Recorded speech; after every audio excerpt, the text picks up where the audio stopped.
ఇక రైతు భరోసాపై Telangana cabinet sub committee కీలక నిర్ణయాలు తీసుకుంది.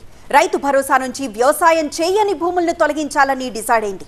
పేద రైతులకు మాత్రమే లబ్ధి చేకూరేలా సబ్ కమిటీ ప్రణాళికలను సిద్ధం చేసింది. మరోవైపు కౌలు రైతులు భూ యజమాని నుంచి కౌలు అగ్రిమెంట్ తప్పనిసరిగా తీసుకునే విధానంపై కేబినెట్ సబ్ కమిటీ కసరత్తు చేసింది. అగ్రిమెంట్ ఉన్న కౌలు రైతులకు రైతు భరోసా ఇవ్వాలని నిర్ణయించింది.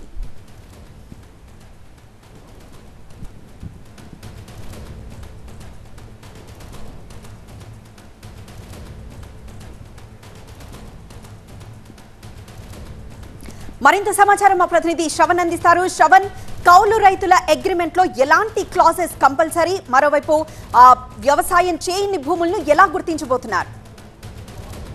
వ్యవసాయం చేయని భూములను గుర్తించడానికి ఎంఆర్ఓ స్థాయి నుంచి గ్రామ స్థాయి నుంచి రికార్డులను తీసుకునే ప్రయత్నం చేస్తుంది.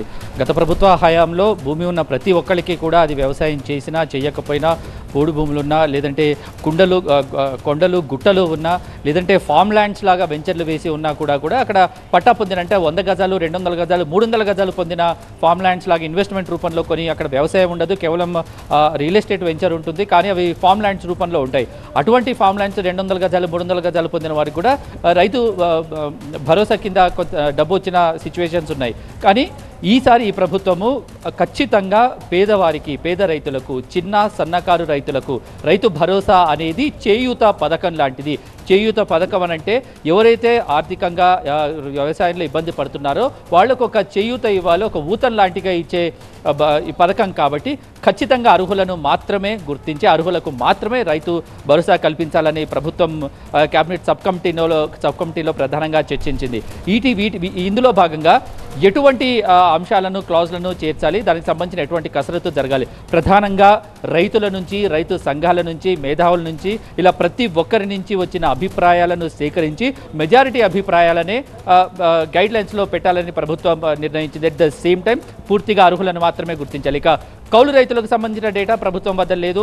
ధరణిలో కౌలు రైతులకు సంబంధించిన ఎటువంటి డేటా లేదు, ఎటువంటి కాలం లేదు. దీన్ని కౌలు రైతులకు ఎలా గుర్తించాలి? ఎందుకంటే కౌలు రైతులకు కూడా రైతు భరోసా కల్పించాలనేది కాంగ్రెస్ మేనిఫెస్టోలో ఉన్న ప్రధానమైన అంశం. కాబట్టి ఇక్కడ కౌలు రైతులకు సంబంధించి ఒక రైతుకు, భూ యజమానికి, కౌలు రైతుకు మధ్య ఒక అగ్రిమెంట్ ఉంటే ఎలా ఉంటుంది అనేది కూడా ప్రభుత్వం ఆలోచిస్తుంది. కేబినెట్ సబ్ కమిటీలో చర్చకు వచ్చింది. ఈ కౌలు రైతు తీసుకునే అగ్రిమెంట్లో భూమికి సంబంధించిన సర్వే నెంబర్ ఉంటుంది. ఆ సర్వే నెంబరు ఆధారంగా రైతు భరోసా నిజంగా ఎవరైతే కౌలు రైతు సాగు చేస్తే కౌలు రైతు అకౌంట్లోకి ఆ సర్వే ఆధారంగా వెళుతుంది.